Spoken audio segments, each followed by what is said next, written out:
Ate Bon, nasaan na may reviewer ko? Aba, hindi ko alam. Hanapin mo lang. Ano ba yan? Ito ko yung nilagay eh. Mahilig kasi magligpit ng gamit.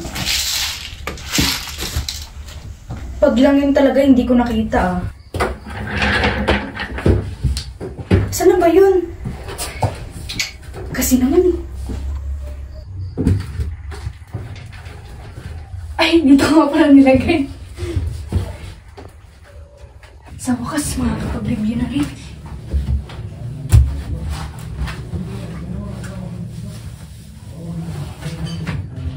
Trust analysis. Get the moment. Cut what is needed to be cut. Get all their reaction. Consider as maximum force. Halama! Ano ba naman yan? Ngayon pa nawalan ng ilaw.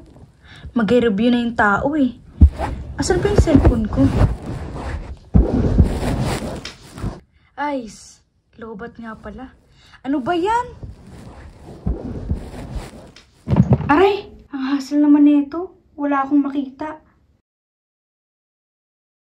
Nasaan ba sila? Pag ako lang ginulat nun, yari yun sa akin. Nasaan ba yung kandila at posporo? Alam ko nandito lang yun eh. Ayun. Ako si Trisha.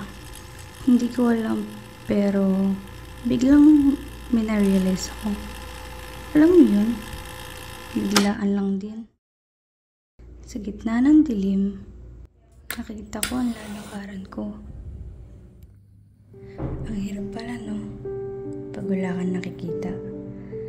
Sa saglitang dilim na bumabalot sa akin, ay nararamdaman ko ang hirap ng walang liwanag. Nakakatakot, nakakakaba. Hindi mo alam kung ano ang susunod na hakbang. Saklap, no? Ngunit pinaalala ng Diyos sa akin kung sino siya sa buhay ko, kung paano siya nagsisilbing liwanag sa mga palibot na kadiliman, na kahit nalulunod na ako at pakiramdam ko ay wala ng pag-asa, ay patuloy niya akong hihilaing pabalik.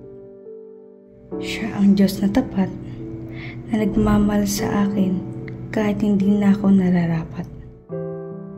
Kaya sa kabila ng paghihirap, sa kabila ng sakit, kaligayahan at kalungkutan, ay susunod ako dahil ang Diyos lamang ang karapat-dapat.